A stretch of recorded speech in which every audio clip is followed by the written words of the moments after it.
Imagine um lugar onde a natureza parece pintada à mão, onde cada canto esconde um segredo e cada pôr do sol parece uma obra de arte. Um lugar onde o tempo corre diferente, mais devagar, como se a própria terra quisesse que você aproveitasse cada instante. Hoje nós vamos viajar juntos para um destino que vai muito além do que os olhos conseguem ver. Um país onde a beleza é tão diversa quanto sua cultura. Way Rebo Villages. No coração das montanhas de flores, na Indonésia, envolta por nuvens passageiras e protegida por uma vegetação densa e ancestral, repousa uma aldeia tão remota quanto sagrada. Seu nome é Way Rebo, um lugar onde o tempo desacelerou, ou talvez tenha simplesmente parado. É preciso subir, caminhar por horas por trilhas sinuosas, cruzar riachos, ouvir o sussurro dos bambuzais e o eco das aves tropicais antes de avistar suas formas cônicas emergindo da neblina. Ali, no topo de uma colina envolta em silêncio, está um dos últimos bastiões da cultura Manggarai, que resiste ao tempo e à modernidade.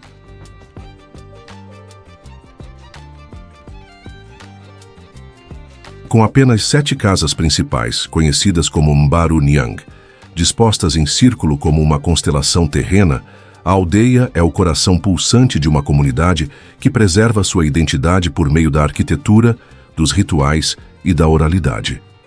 Cada casa é uma microcosmo da tradição. Suas paredes são feitas de madeira cuidadosamente talhada, cobertas por um telhado de palha em forma de cone, que se ergue alto, apontando para os céus. No centro de cada Mbaru Nyang, o fogo é mantido aceso como símbolo da continuidade da vida. A história da aldeia é envolta em mitos e lendas que ecoam através das gerações. Conta-se que Way Rebo foi fundada há mais de 100 anos por um ancestral chamado Empu Maru. Guiado por visões e sabedorias espirituais, ele teria encontrado este local sagrado e erguido ali o primeiro abrigo, dando origem a uma linhagem que permanece até hoje.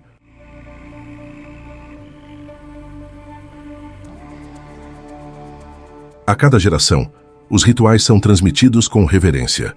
Não há livros, não há registros escritos. A memória vive na fala dos mais velhos, nos cânticos que acompanham as danças, nas palavras cuidadosamente escolhidas durante as cerimônias de agradecimento à natureza. Em Way Rebo, o tempo segue outro ritmo. O dia começa com o canto dos galos, seguido pelo som das crianças correndo entre as casas e das mulheres preparando o café cultivado nas encostas da montanha. O café de Way Rebo é famoso, não apenas pelo sabor, mas pela forma como é cultivado, com respeito à terra, sem máquinas, sem pressa. Tudo aqui é feito com as mãos. O plantio, a colheita, a secagem dos grãos. O café não é apenas uma bebida. É uma oferenda, um elo com os espíritos da floresta, um gesto de comunhão entre os vivos e os que já partiram.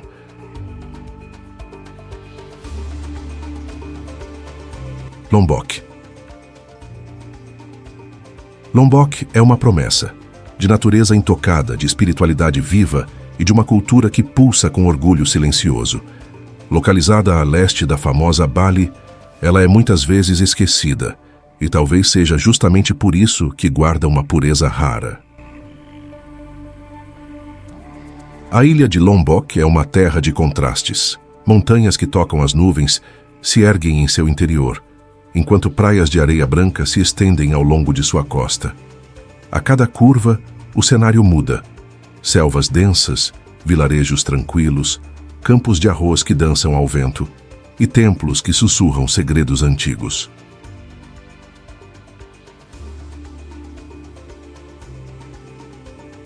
No centro dessa paisagem mágica está o Monte Rinjani. Com 3.726 metros de altitude, é o segundo vulcão mais alto da Indonésia. Majestoso e temido, o Rinjani não é apenas uma formação geológica. Para os povos locais, ele é sagrado. Segundo a crença dos Sasak, o povo originário de Lombok. O Rinjani é a morada de Dewi Anjani, uma deusa ancestral que vigia e protege a ilha. Cada erupção é vista como um sinal, uma comunicação divina. E cada subida ao topo do vulcão é um ritual de reconexão entre o humano e o espiritual. As trilhas que levam ao cume são desafiadoras. É uma jornada que exige corpo, mente e alma. Mas para quem alcança o topo, o prêmio é indescritível. Uma cratera colossal, onde repousa o lago Segara Anak, um espelho azul turquesa que parece ter sido moldado pelos próprios deuses.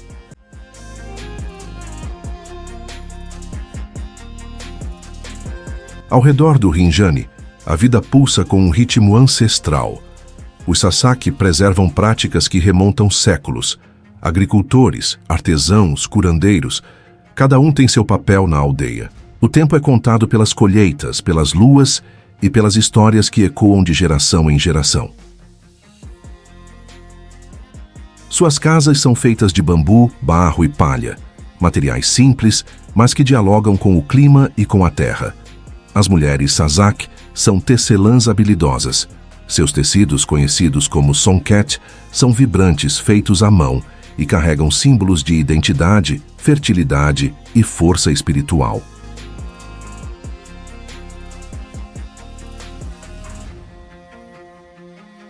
Gili Air. Há um lugar onde o tempo desacelera até quase desaparecer. Onde os carros não existem, as buzinas se calam e o horizonte é sempre azul. Esse lugar chama-se Gili Air, uma pequena ilha na Indonésia que parece ter escapado do barulho do século XXI. Localizada ao noroeste de Lombok e ao lado das irmãs Gili Travangan e Gili Meno, Gili Air é um refúgio. Um ponto no mapa que poucos encontram, mas que ninguém esquece. Um pedaço de mundo onde cada amanhecer parece o primeiro da Terra. Gili Air é a mais próxima de Lombok e também a que melhor equilibra o silêncio com a vida. Não tão festiva quanto Gili Trawangan, nem tão deserta quanto Gili Meno, ela vibra com uma energia serena. É o ponto de encontro entre o simples e o sagrado. O nome Air vem do idioma indonésio e significa água, uma ironia delicada, já que toda a ilha está cercada por mares cristalinos, onde a água se mistura com o céu. Mas Air também pode ser lida como ar, e talvez seja isso que define a ilha, um lugar onde se respira liberdade.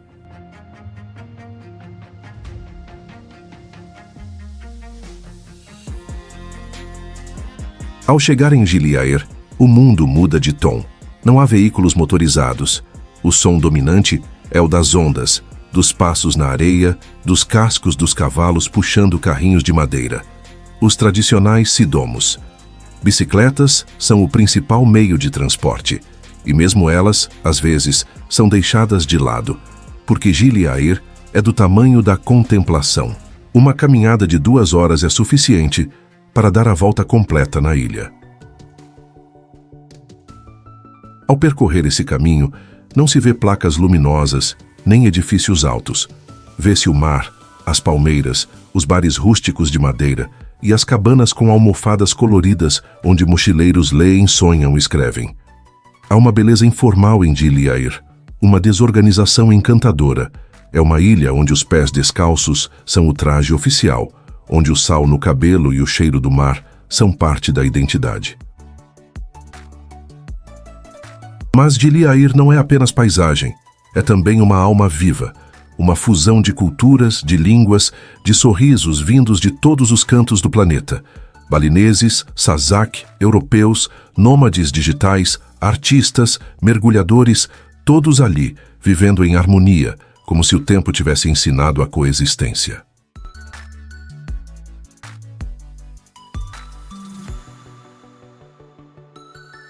Borobudur. Em meio às brumas densas da manhã tropical, quando o sol começa a dourar suavemente os campos de arroz de Java Central, ergue-se uma estrutura colossal, antiga e silenciosa, mas repleta de histórias e espiritualidade. Borobudur. Em seu silêncio de pedra ele fala, não com palavras, mas com símbolos, relevos e a pura presença do sagrado, esculpida meticulosamente há mais de 1000 anos por mãos que hoje pertencem à eternidade. Localizado na ilha de Java, Borobudur foi construído por volta do século IX, durante o reinado da dinastia Sailendra, em um tempo em que o budismo Mahayana florescia nestas terras. Seu nome provavelmente deriva das palavras sânscritas Vihara Buddha Ur, que significam monastério budista na montanha. Essa montanha, no entanto, não é natural. É um zigurate cuidadosamente projetado, composto por mais de 2 milhões de blocos de andesito, uma rocha vulcânica.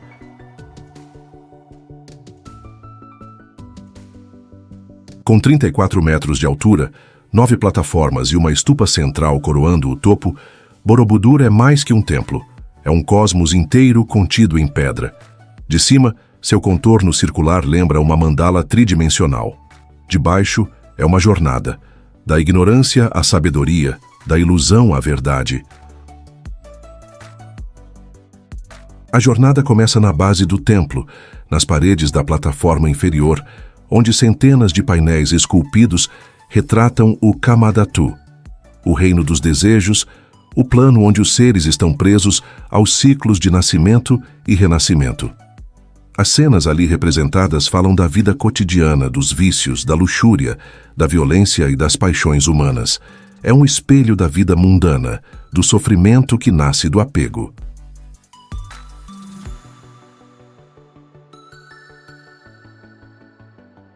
Subindo para os níveis intermediários, entra-se no Rupadhatu, o mundo da forma, onde o buscador espiritual começa a abandonar os desejos sensoriais. Aqui, mais de 1000 painéis ilustram as histórias das vidas anteriores do Buda, os Jatakas, além de cenas da biografia do próprio Siddhartha Gautama.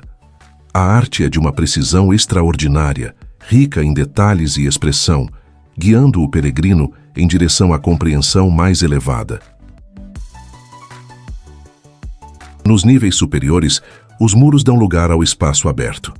As plataformas se tornam circulares e vazias, representando o Arupadhatu, o mundo sem forma, onde o espírito se liberta das amarras da matéria. É nesse ponto que o silêncio domina. Não há mais histórias, não há mais imagens. Apenas 72 estupas, cada uma com uma estátua de Buda no interior, em meditação profunda.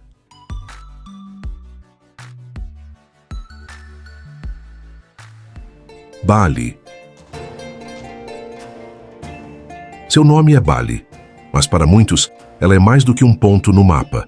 É uma presença, uma energia viva, um santuário onde o mundo visível e o invisível dançam em harmonia. Nessa ilha, o sagrado permeia tudo, das oferendas matinais deixadas nas calçadas às celebrações que envolvem aldeias inteiras durante dias e noites sem fim. Conhecida como a Ilha dos Deuses, Bali é o lar de um hinduísmo único, profundamente diferente daquele praticado na Índia. Aqui os balineses seguem o Agama Hindu Dharma, uma fusão entre tradições hindus, animistas e budistas, moldada ao longo de séculos de sincretismo e resistência cultural. Essa fé se manifesta em templos que brotam da terra como raízes de pedra, em danças que contam histórias ancestrais e em rituais que pontuam todas as fases da vida, do nascimento à morte e além.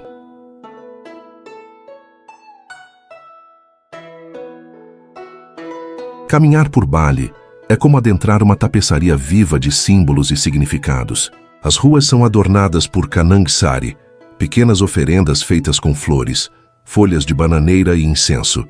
Elas são deixadas diariamente nos degraus das casas, nas lojas, nos cruzamentos, não como obrigação, mas como gratidão. Porque para os balineses viver é agradecer. O mundo é sustentado por equilíbrio, entre o bem e o mal, o céu e a terra, o visível e o oculto.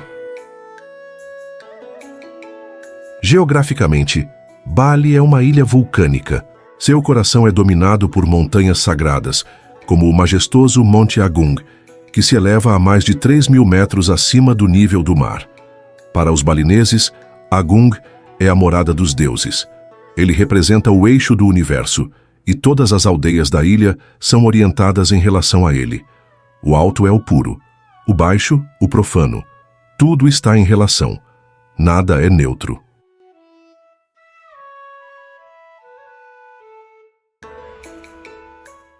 As paisagens da ilha são de uma beleza arrebatadora. Terraços de arroz esculpidos à mão seguem o contorno das colinas como escadas para o céu. As florestas tropicais vibram com vida e misticismo. As praias, ora tranquilas, ora selvagens, banham a costa com seu eterno vai e vem. Mas o que torna Bali verdadeiramente inesquecível não é apenas o cenário, é o espírito que habita cada canto dessa terra.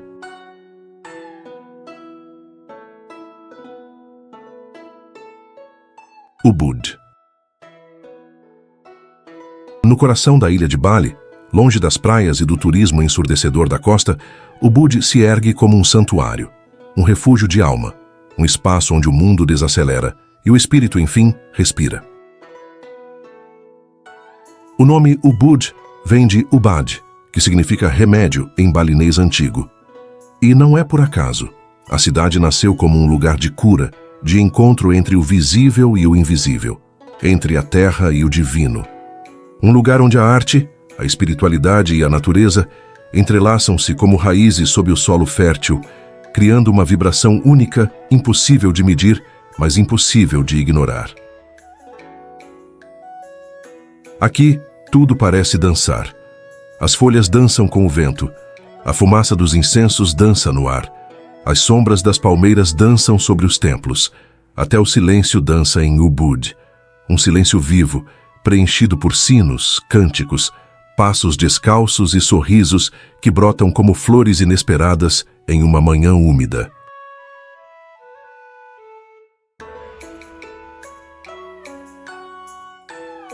Os templos, com suas pedras cobertas de musgo, parecem crescer junto com a vegetação, como se fossem parte da floresta. Não são monumentos erguidos para impressionar, mas espaços sagrados moldados com devoção. Pura Taman Saraswati, o templo da deusa da sabedoria, repousa em meio a um lago de lótus, como uma oferenda viva à beleza. Cada escultura conta uma história. Cada degrau é um convite à introspecção. E é impossível falar de Ubud sem mencionar a arte. A cidade é há séculos o lar dos artistas de Bali.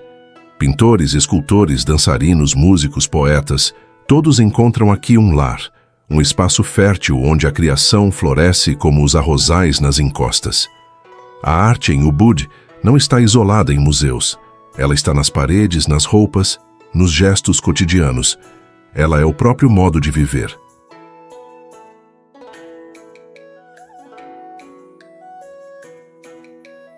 Os ateliês espalhados pelas pequenas ruas mostram obras que misturam tradição e modernidade. O legado dos mestres da pintura balinesa, como Igusti Nyoman Lempad, continua vivo. Nas danças noturnas no palácio de Ubud, os movimentos milenares das dançarinas, com seus olhos intensos e mãos precisas, narram épicos hindus sob o brilho das tochas.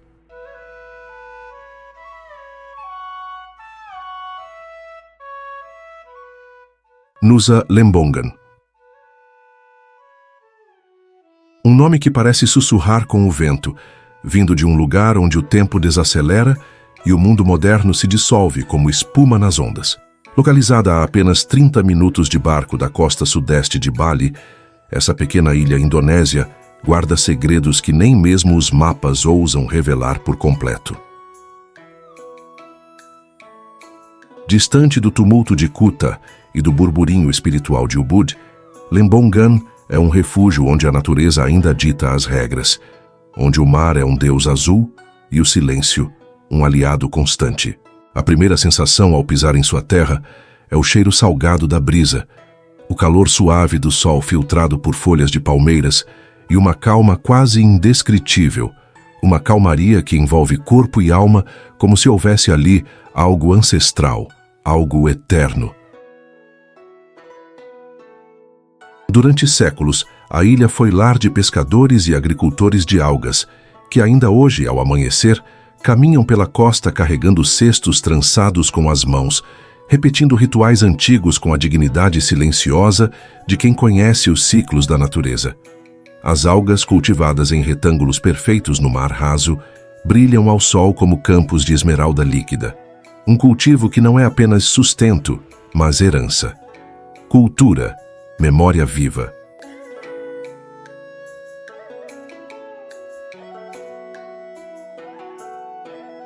As aldeias de Nusa Lembongan, como Jungut Batu e Lembongan Village, são formadas por ruelas estreitas, ladeadas por sorrisos genuínos e pequenos templos escondidos entre as árvores.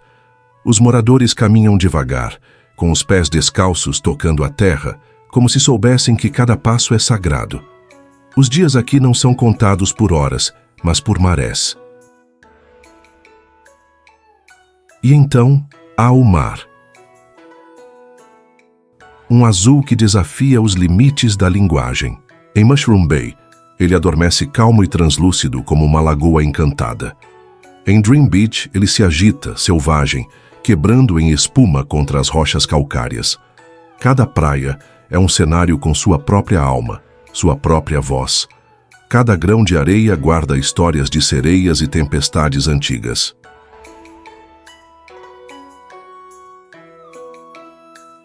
Mas não é apenas na superfície que a ilha se revela. Debaixo d'água, Lembongan se transforma num reino secreto.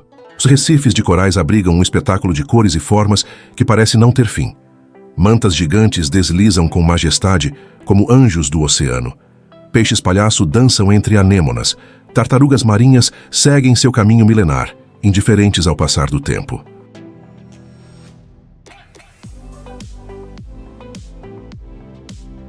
Ilha Belitung. Uma ilha que parece emergir suavemente do mar, como um segredo guardado por séculos nas águas calmas da Indonésia.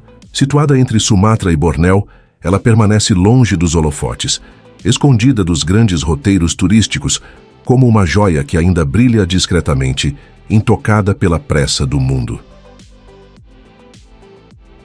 Conhecida por suas paisagens surreais, Belitung é um convite à contemplação. Aqui o tempo não corre, ele flutua, paira. As pedras de granito espalhadas pelas praias formam esculturas naturais que parecem obra de deuses distraídos. São gigantes adormecidos, moldados pelo vento e pela água, guardiões silenciosos de uma beleza que parece existir fora do tempo.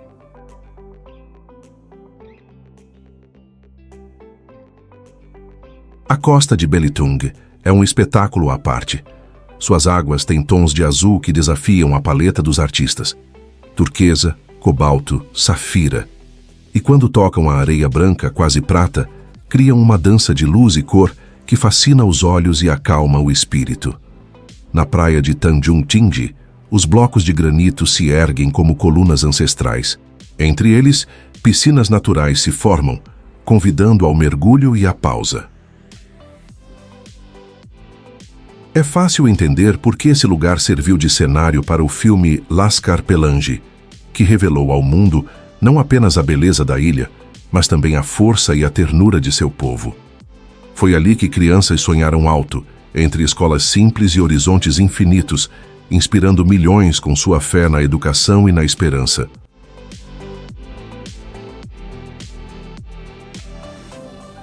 A ilha tem uma história silenciosa, escrita em suas paisagens e memórias. Durante a era colonial, Belitung foi um centro de mineração de estanho. Os vestígios dessa época ainda estão presentes nos lagos artificiais formados pelas escavações abandonadas, hoje transformados em espelhos d'água de beleza inesperada. A terra, que um dia foi ferida, hoje floresce em tons de azul. Mas há muito mais além da história mineral. Belitung também é feita de histórias humanas. Povos malaios, chineses e bugis compõem o mosaico cultural da ilha. Cada grupo trouxe consigo suas tradições, seus sabores, seus cantos. E essa fusão dá à ilha um ritmo único, uma identidade que pulsa em cada mercado, em cada celebração, em cada prato.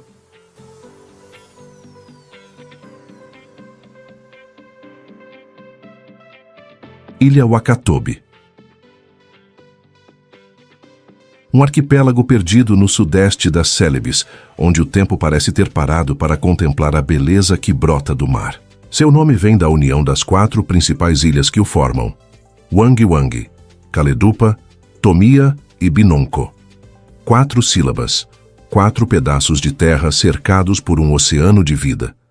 4 universos distintos que se conectam como versos de um poema antigo, sussurrado pelas correntes marinhas e preservado em segredo pelos recifes.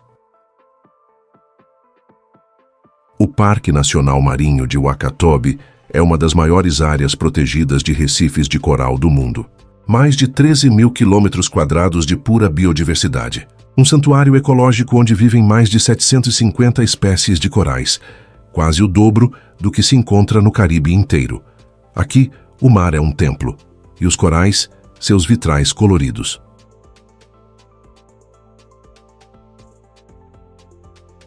Mergulhar em Wakatobi é desaparecer da superfície para renascer em outra realidade. Um reino subaquático que pulsa em cores impossíveis, formas hipnotizantes e movimentos contínuos.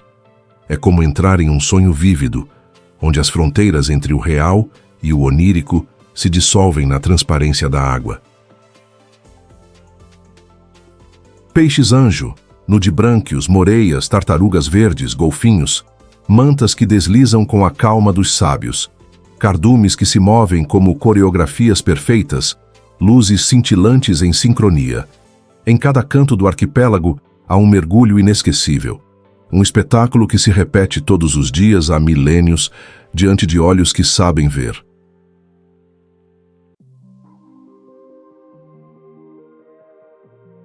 Mas nem tudo está debaixo d'água. Wakatobi também revela sua beleza em terra firme.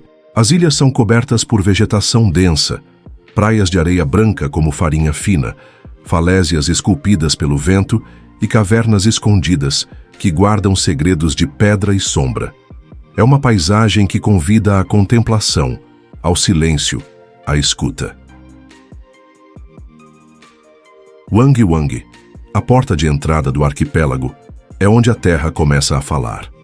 Aqui, os vilarejos vivem em paz com o mar. As casas, muitas delas construídas sobre palafitas, se estendem sobre a água como dedos de madeira, acariciando a superfície. As crianças nadam livres. Os pescadores saem ao amanhecer, com canoas que parecem dançar sobre as ondas. A vida cotidiana é simples e sagrada. A comida é pescada, preparada com mãos que conhecem os sabores do mar e da terra. O sorriso dos moradores é gentil, sem pressa. O tempo em Wakatobi não é contado por relógios, mas pelas marés, pelas fases da lua, pelo nascer e pôr do sol.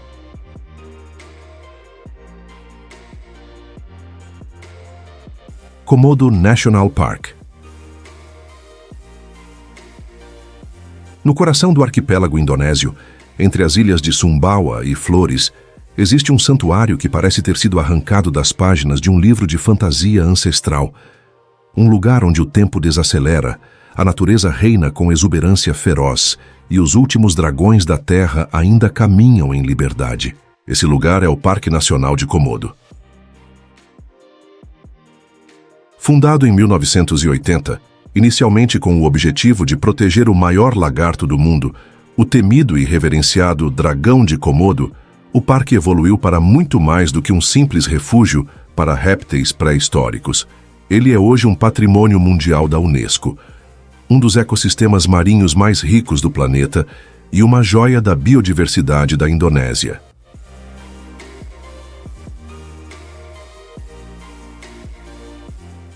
Com uma área total de mais de 1.800 km², o parque inclui 3 grandes ilhas, Komodo, Rinca e Padar, além de dezenas de pequenas ilhotas e uma imensidão de águas turquesa salpicadas de recifes de coral. Essas ilhas são montanhosas, cobertas por savanas secas, florestas tropicais e praias de areias brancas, negras e, em alguns casos, cor-de-rosa. É neste cenário primitivo que vive o Varanus komodoensis, o dragão de Komodo. Com seus mais de 3 metros de comprimento e peso, que pode ultrapassar 90 quilos, ele é o maior lagarto do mundo e um verdadeiro predador de topo.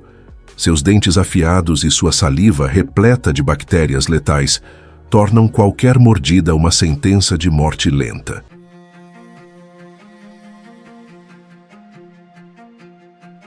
Esses animais têm hábitos fascinantes.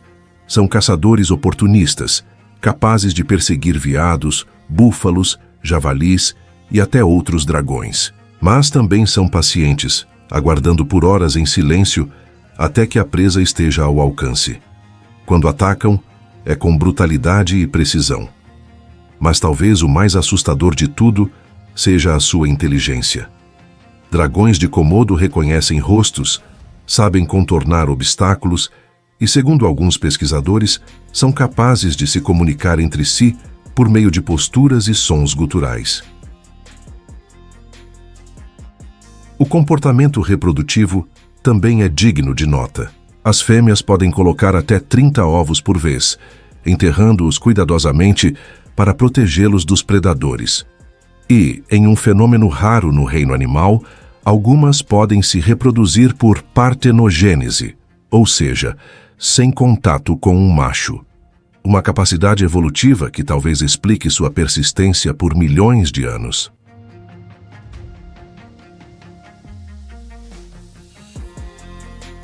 Kintamani. Aqui, o mundo parece respirar de outro jeito. Mais profundo, mais lento. A névoa desliza entre os vales. Os campos se estendem em tons de verde profundo. E ao longe, sempre imponente, o vulcão Batur observa. Sentinela milenar, guardião de fogo e fertilidade. O Monte Batur não é apenas uma montanha. É um espírito vivo, reverenciado há séculos pelos balineses como uma morada dos deuses. Kintamani é mais do que um destino. É uma experiência sensorial completa. Do frio da manhã ao calor suave do meio-dia, do som dos sinos dos templos ao silêncio absoluto entre as encostas. É uma terra que impõe respeito sem agressividade, que acolhe com solenidade, que ensina com presença. O vilarejo de Penelocan, cujo nome significa lugar de observação, oferece uma das vistas mais majestosas de toda Bali. Dali vê-se o vulcão Batur, emoldurado pelo vasto lago de mesmo nome, o Danau Batur. As águas tranquilas, aninhadas na cratera de uma antiga erupção, espelham o céu e acalmam a alma. É o tipo de paisagem que não precisa de palavras. Ela fala por si.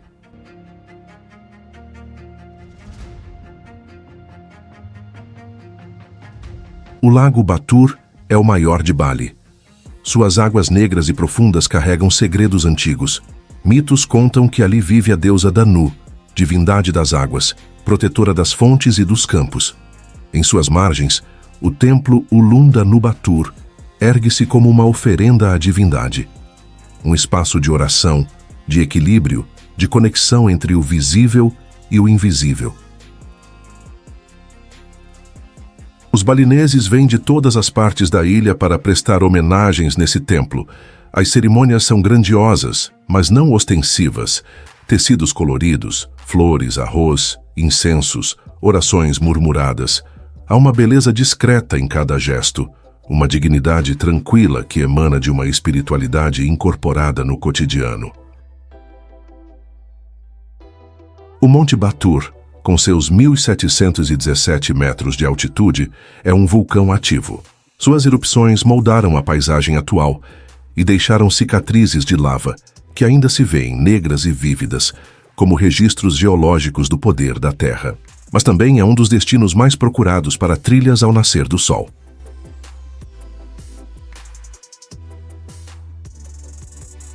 Gili Travangan.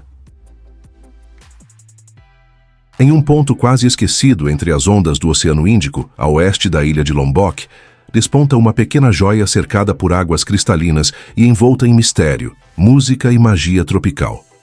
Seu nome é Gili Travangan, a maior e mais famosa das 3 ilhas Gili, um paraíso de contrastes e experiências sensoriais inesquecíveis. A primeira impressão é de estar diante de um sonho azul, sem carros, sem barulho de motores, apenas o som do mar e o tilintar suave dos sinos presos às charretes, puxadas por cavalos. Gili Travangan é um lugar onde o tempo desacelera, onde a areia quente abraça os pés e onde o pôr do sol parece ter sido pintado à mão por algum artista divino. Mas para entender Gili Travangan de verdade, é preciso ir além das praias perfeitas. É preciso conhecer suas origens, sua alma, seu povo. Antigamente essas ilhas eram desabitadas. Por séculos foram apenas pontos de referência para pescadores bugis e comerciantes sazaks que navegavam entre as ilhas da Indonésia. Mas no século XX, tudo começou a mudar.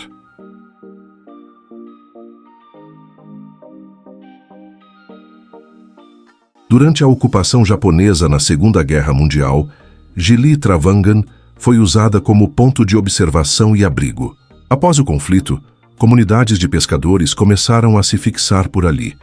E ao longo das décadas, uma população mista, vinda de Lombok, Sulawesi, Bali e até do continente asiático, deu forma ao espírito multicultural da ilha. O nome Travangan deriva da palavra Terowongan, que significa túnel em indonésio, uma referência a um antigo túnel cavado durante a ocupação japonesa. E Gili, em língua Sazak, simplesmente significa ilha pequena. Assim, Gili Travangan tornou-se a pequena ilha do túnel, um nome modesto para um lugar extraordinário.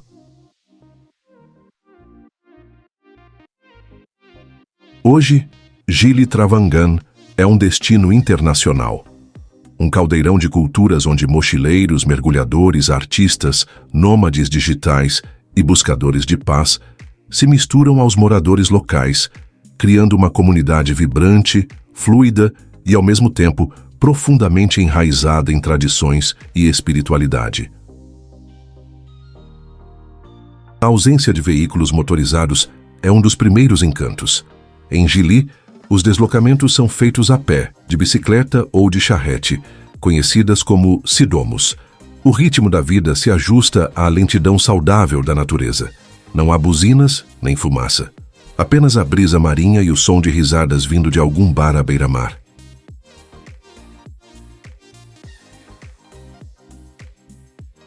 Ilha de Padar. No coração do arquipélago de Komodo, na Indonésia, repousa uma joia primitiva e quase intocada. A Ilha de Padar. Selvagem, dramática, silenciosa. Ela parece ter sido desenhada à mão por uma força da natureza que não teve pressa. Seus contornos lembram uma serpente adormecida, ondulando por entre águas azul turquesa e enseadas isoladas. Um lugar onde o tempo parece desacelerar, e o vento sopra como sussurros ancestrais, carregando segredos de eras esquecidas. A Ilha de Padar não é apenas um espetáculo para os olhos. É um testamento geológico de milênios de atividade tectônica, erosão, fogo e mar. Diferente de suas vizinhas, Komodo e Rinca, famosas pelos temidos dragões, Padar é um reino onde o drama se manifesta na paisagem, nas texturas e nas cores. Seus cumes escarpados oferecem um dos visuais mais arrebatadores do Sudeste Asiático. 3 baías, cada uma com uma praia de cor distinta, branca, rosa e preta, formam uma assinatura natural inconfundível.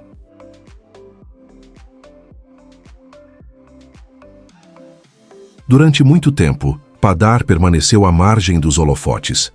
Enquanto os dragões de Komodo atraíam aventureiros e cientistas, Padar guardava seu mistério em silêncio.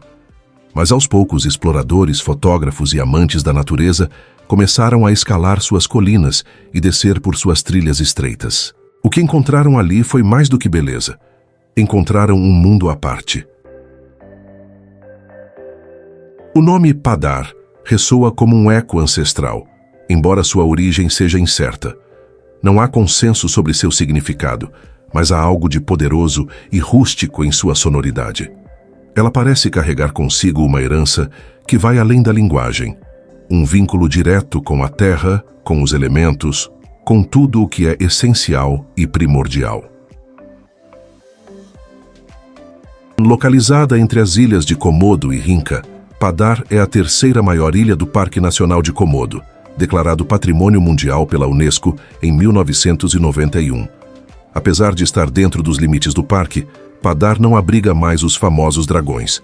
Eles viveram ali em tempos distantes, mas desapareceram devido à caça ilegal e à escassez de presas naturais.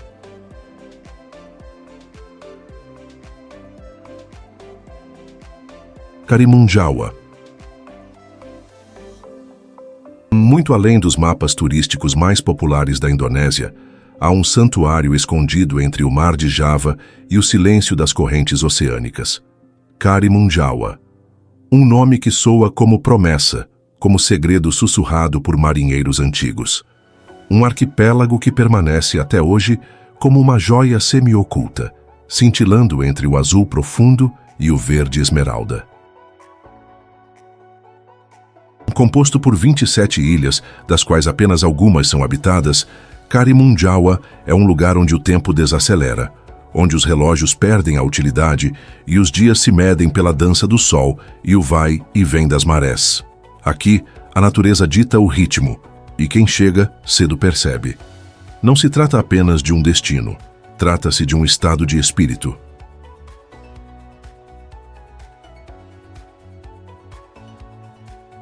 Localizado a aproximadamente 80 quilômetros da costa norte de Java Central, Karimunjawa é uma reserva marinha nacional, um paraíso protegido por decreto, mas sobretudo por sua própria inacessibilidade.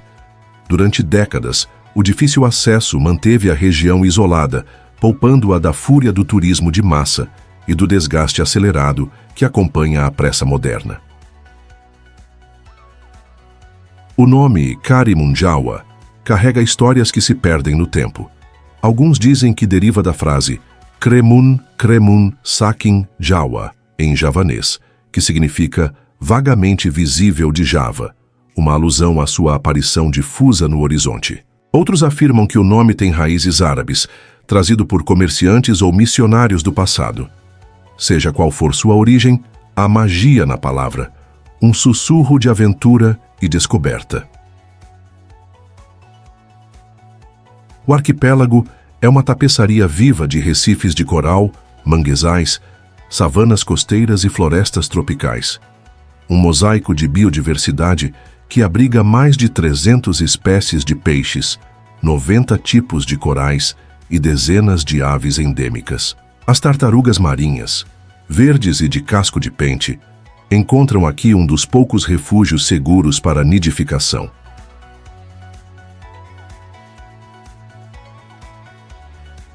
Karimunjawa é também lar de uma população modesta, mas resiliente. Os vilarejos são pequenos, compostos por casas de madeira erguidas sobre palafitas, cercadas por coqueiros e barcos de pesca. Os moradores, em sua maioria, vivem do mar. Suas vidas seguem os ciclos das marés, as estações do vento e os ensinamentos transmitidos por gerações. A ilha principal, Pulau Karimunjawa, é o coração do arquipélago. É ali que se concentra a maior parte da infraestrutura. Um pequeno porto, escolas, mesquitas, algumas pousadas, mercados locais. Tudo é simples, essencial, mas essa simplicidade é também sua beleza. Não há luxo desnecessário, há autenticidade.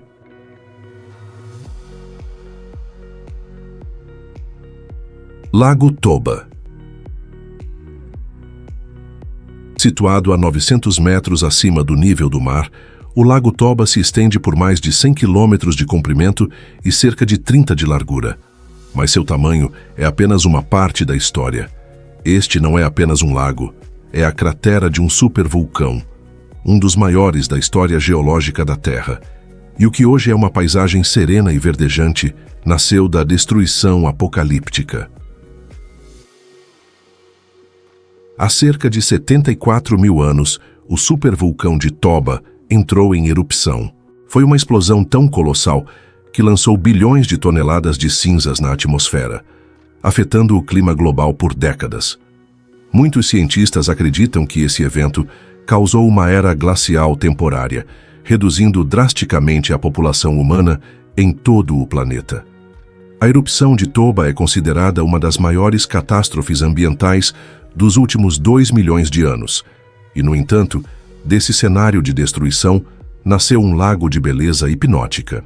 Um espelho d'água onde montanhas verdes se refletem suavemente, onde a névoa da manhã se ergue como véu sagrado, onde o tempo, ao invés de passar, parece simplesmente estar, suspenso entre o ontem e o amanhã.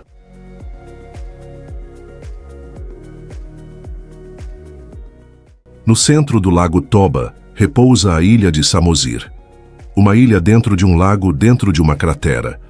Esse paradoxo geográfico apenas intensifica o caráter enigmático da região. Samosir não é apenas um pedaço de terra, é o coração espiritual e cultural do povo Batak, um dos grupos étnicos mais antigos e singulares da Indonésia. Os Bataks têm uma identidade profunda, moldada por séculos de isolamento, lutas e mitos. Sua cultura é rica em simbolismo. Suas casas tradicionais com telhados curvos que imitam chifres de búfalo são decoradas com motivos vermelhos, pretos e brancos, cores que representam a ligação entre o mundo dos vivos, o dos mortos e o dos espíritos. Durante muito tempo, os Bataks resistiram a influências externas. Antes da chegada dos missionários europeus no século XIX, eram animistas, com um sistema complexo de crenças centrado na natureza, nos ancestrais e em forças invisíveis. Seus rituais envolviam música, dança, oferendas e até práticas que hoje seriam consideradas tabus.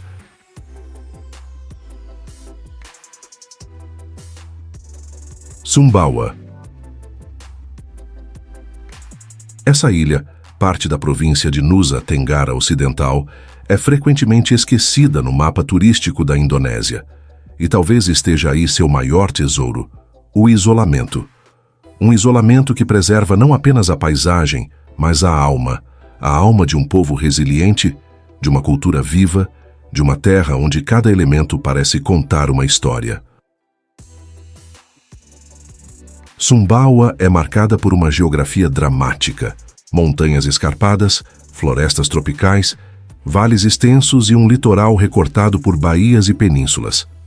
Ao norte, o Monte Tambora se ergue como um titã adormecido, lembrança viva de uma das maiores erupções vulcânicas da história humana.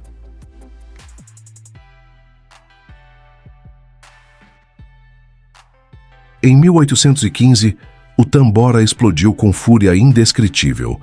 A erupção matou mais de 70 mil pessoas e lançou tanto material vulcânico na atmosfera que causou o chamado Ano Sem Verão, no hemisfério norte. A Europa viu colheitas falharem. A temperatura global caiu. O mundo inteiro sentiu o baque de Sumbawa, ainda que sem saber seu nome. Hoje, o Monte Tambora repousa imponente, envolto por nuvens e reverência. Subir até sua cratera é uma peregrinação, um mergulho na história geológica da Terra.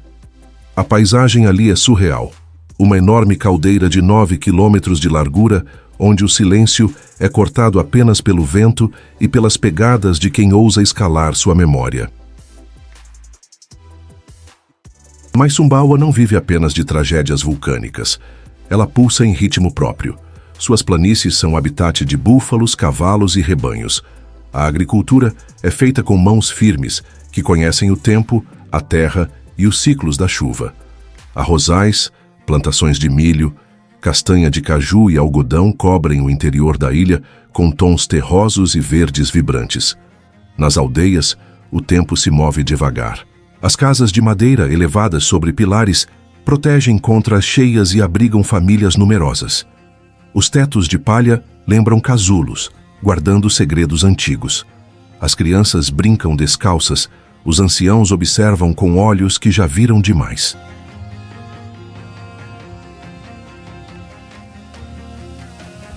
A cultura de Sumbawa é uma tapeçaria de influências malaias, javanesas, balinesas e até islâmicas.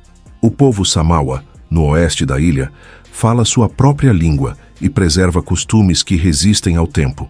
No leste, os bimaneses têm identidade própria, com dialeto, vestuário e tradições distintas.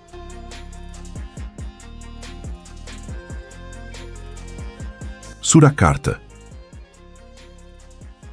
Surakarta, também chamada de Solo, um nome que carrega ecos do passado, sussurros de realeza, de espiritualidade, de arte.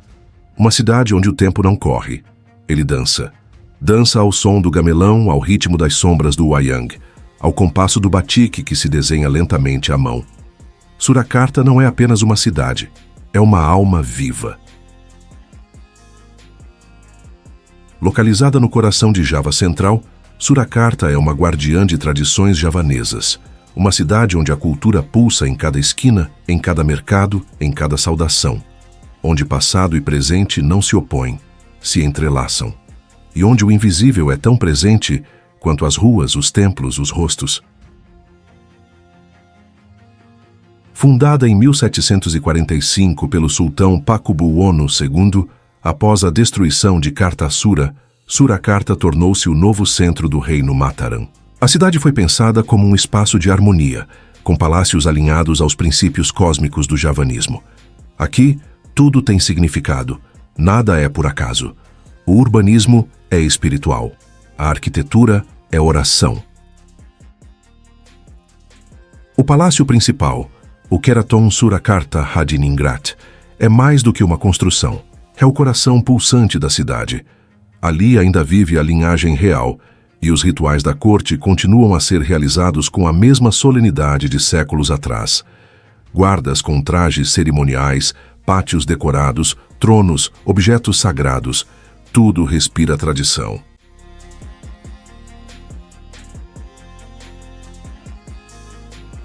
Ao lado do Keraton, há o Pura Mangkunegaran, um palácio menor, mas igualmente importante, sede de outra linhagem real da cidade.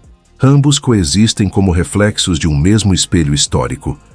O poder espiritual e cultural de Java que resistiu ao tempo, às colônias, às revoluções. Esses palácios não são apenas relíquias, são centros vivos de cultura. É lá que se estudam os segredos da música gamelão, do teatro de sombras wayang kulit, da dança clássica javanesa. São também espaços de preservação do batik, o tecido pintado à mão que é símbolo nacional, mas que em solo ganha contornos quase sagrados.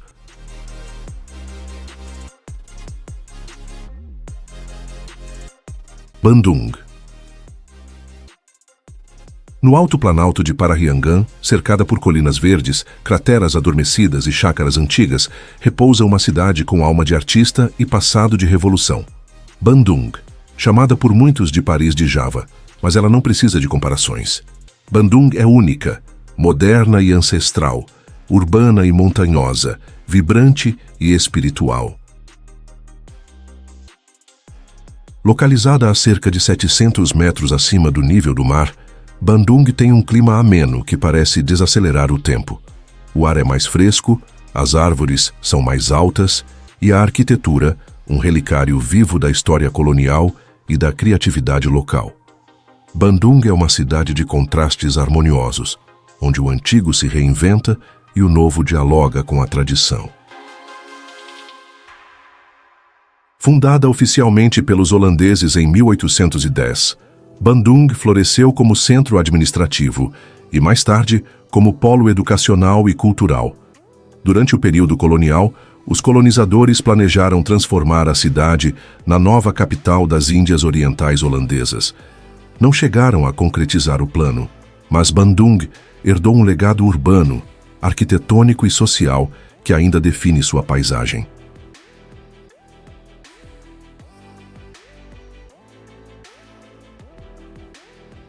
Nas ruas largas, os edifícios Art Deco, os jardins planejados, tudo reflete um tempo em que a cidade era símbolo de progresso europeu em solo asiático. Mas Bandung nunca foi apenas uma moldura colonial. Ela absorveu, transformou e reinventou essa herança à sua maneira, javanesa, sundanesa, indonésia. No coração da cidade, ergue-se o majestoso Gedung Sate, com sua icônica torre em forma de espetinho. O nome popular deriva do formato. Construído em 1920, ele foi sede do governo colonial e hoje abriga o governo da província de Java Ocidental. Mais do que sede administrativa, é símbolo de Bandung, firme, elegante, resiliente.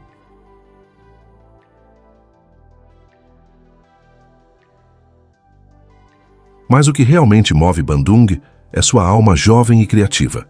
Lar do Instituto de Tecnologia de Bandung, ITB, uma das mais prestigiadas universidades do país, a cidade é berço de artistas, engenheiros, arquitetos, músicos, designers. O campus do ITB é quase um templo da inovação, onde tradição se encontra com experimentação. Nos cafés de Dago, nos estúdios escondidos de Braga, nas lojas conceito de Rial, pulsa uma energia criativa que transforma Bandung em referência nacional de design, moda e arte urbana. Aqui a juventude não espera por permissão. Ela cria, com tinta, com som, com fibra têxtil, com código binário.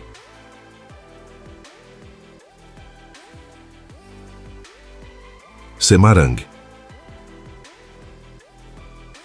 Com uma história que remonta ao século IX, Semarang começou como um pequeno povoado costeiro conhecido como Bergota.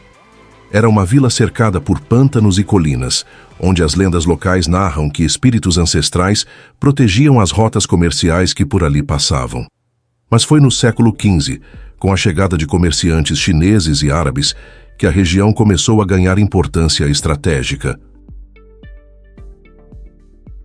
A posição geográfica de Semarang tornou-a um ponto crucial para o comércio marítimo no arquipélago.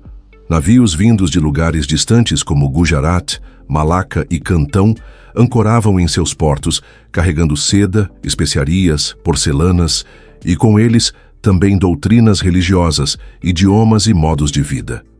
O porto de Semarang se tornou um caldeirão efervescente, onde budismo, islamismo e, mais tarde, cristianismo cruzavam-se nos olhares dos viajantes e nas preces dos pescadores.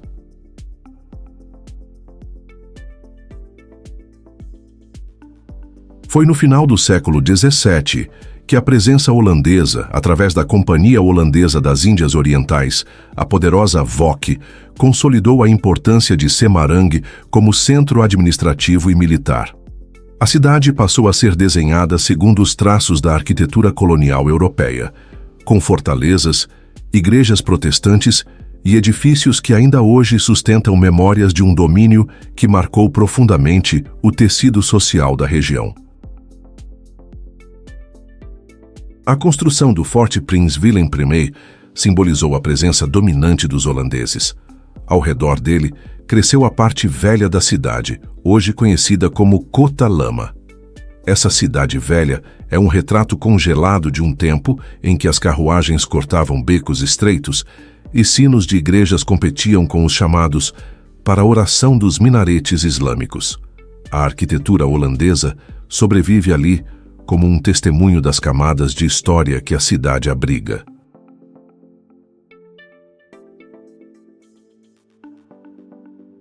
Mas Semarang não se define apenas por sua herança colonial. Muito antes disso, era um centro espiritual importante. A mesquita Agung Demak, situada nos arredores da cidade, embora tecnicamente fora do território urbano atual, é um marco inegável. Construída por Raden Patah, o primeiro sultão de Demak, ela é considerada uma das primeiras mesquitas islâmicas em Java e um símbolo do florescimento da fé islâmica na Indonésia. Com o tempo, Semarang se expandiu, engolindo vilarejos, adaptando-se a novos desafios.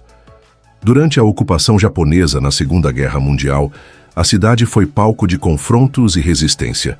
Seus moradores enfrentaram a escassez, a repressão, mas também testemunharam os primeiros gritos pela independência que viria em 1945.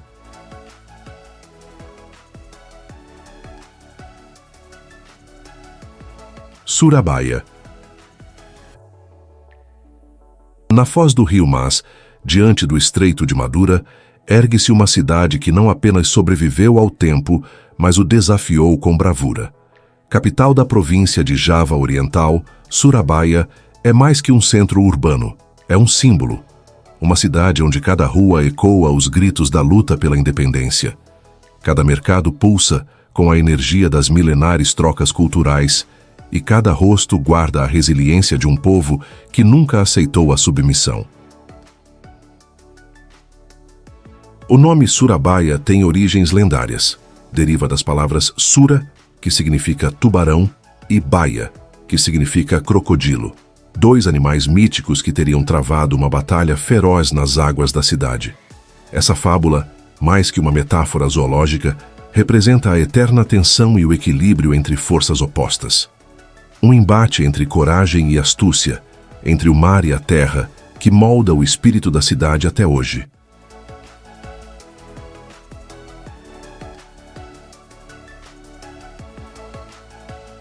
As primeiras referências históricas de Surabaya datam do século XIII, quando já figurava como um entreposto comercial e naval relevante no reino de Majapahit, o último dos grandes impérios hindus em Java. Sua posição geográfica estratégica a transformava em um ponto crucial entre o interior javanês e os mercados estrangeiros. Era ali que se trocavam arroz por especiarias, madeira por seda, histórias por promessas. Com o declínio de Majapahit, Surabaya passou por ciclos de autonomia e domínio estrangeiro. No século XVI, já sob a crescente influência islâmica, tornou-se um reduto de resistência contra o Império Mataram, ao mesmo tempo em que abria as portas para comerciantes árabes, persas e chineses. Era uma cidade portuária vibrante, onde a prece matinal se misturava com o som de tambores vindos dos cais.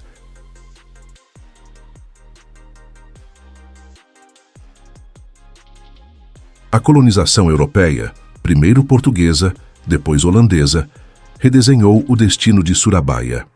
Com a chegada da VOC, Companhia Holandesa das Índias Orientais, a cidade foi militarizada e estruturada como base naval. A resistência local, no entanto, nunca cessou. Mesmo sob o peso da opressão colonial, os javaneses de Surabaya mantiveram vivas suas tradições, sua língua e sua fé. Espero que tenha aproveitado o vídeo de hoje. Em seguida, deixaremos mais um conteúdo que pode chamar sua atenção. Nos vemos no próximo vídeo.